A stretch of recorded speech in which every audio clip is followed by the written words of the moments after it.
And I would be supporting the amendment here by Sinn Féin this evening. I'm difficult to find where I could support the Labour amendment, because they're in favour of the carbon tax, crucifying the people of this country, as they have for the last number of years here. So, I mean, it's a bit astonishing now that they want to talk about decreasing the price of fuel now all of a sudden. They're very sympathetic to the people now, aren't they? We have a crisis here in this country, an economic crisis as far as people are concerned, Minister, and you haven't really shown any bit of respect or some bit of leeway to alleviate that concern. The price of fuel in the pumps is absolutely phenomenal, and the people of rural Ireland have no choice. There's 2.2 million vehicles in this country. They have no choice, no choice. I have no choice to come to the Dáil here or only use a vehicle. I certainly would love to use public transport. We don't have a train within 85 miles of where I live. We have one bus that leaves in the morning, and I keep telling you that, it isn't changing. It leaves at 7:30 in the morning, and it comes back around 6 in the evening. That's a great transport service in this country. Bloody lucky we're told to have it. Now, I'm not going to state everything that goes on. There is a new service after starting in Castletownbere, down into Bantry. I'm not here to discredit people when there's credit. It needs to be given. It needs to be given, and it's a great service. I know you'll say about the Killarney to Ballydehob and Skibbereen, Ballydehob and Killarney might be good too, but I'm more credit to the other one because it's for the working people, and it picks people up, and it is being used. And you're not willing to spread that out. The people at Dunmanway, the people at Clonakilty, the people at Drina have no service. Nothing whatsoever. The people at Mizenhead have one service, as I said in the morning. So, I mean, I could be here all day telling you what we have, but you don't care. Because you know you can steal it out of their pocket tomorrow morning at O'Mara's petrol pump in Goleen, Lortown Creamery, or Skull, Brosnans and Skull, or Camiers and Ballydehob, because they have to dig deep to drive their cars every morning, because they have no choice in the matter. And you have no sympathy, and your government implemented a mini budget. It's no bloody wonder that half your TDs in the country are running scared out of this Dáil, because they're all afraid to face the country, and they're afraid to face what they're going to face. And they deserve that, but of course they're cowardly, and they haven't faced the people they're running, because you have turned your back on people, and you have not given back the money to the roads.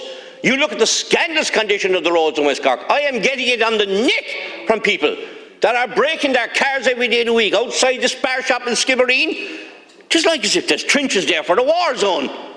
It's insane around Clonakilty. I can name one after another. The TII told you there'd be debts in this country because of underspend. You said nothing. But you're penalise the ordinary mother, the ordinary father, the ordinary farmer, the ordinary haulier. Tomorrow morning you'll penalise them. You'll kick them you kicked them in September because Fianna Fáil and Fine Gael pat you on the back and backing you up.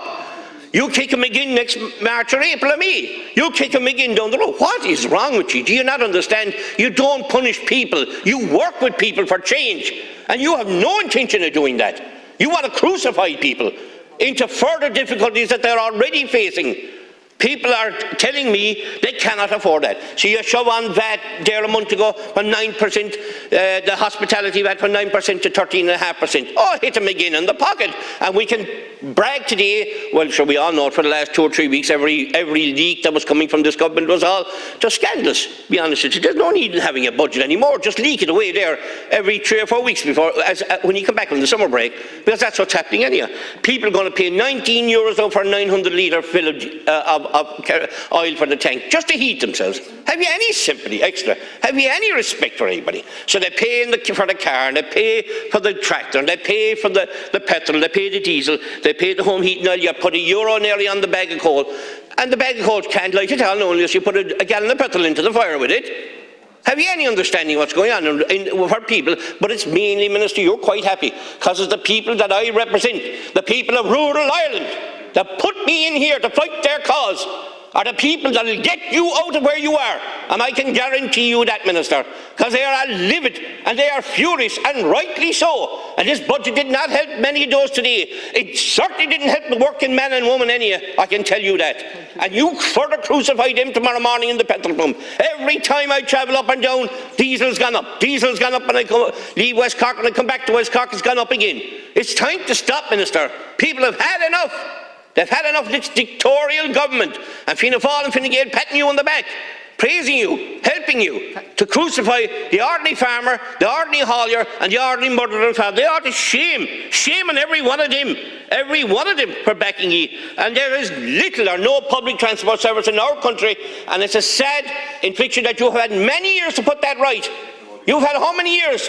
And you can say, oh, I done one from Ardgroom to Bantry. God, thanks be to God you did, to Kilcrahan, but little more. And I can tell you plenty of places that have no public transport service at all, even though I have one at, as I say, 7:30 in the morning and 6 or 7 o'clock in the evening, which is a farcical joke. So it's time to wake up, Minister. Don't penalise people when it's not their fault. Penalise people when you have services put in place, and if they don't use it, hit them then. And that's not the case here. Thank you.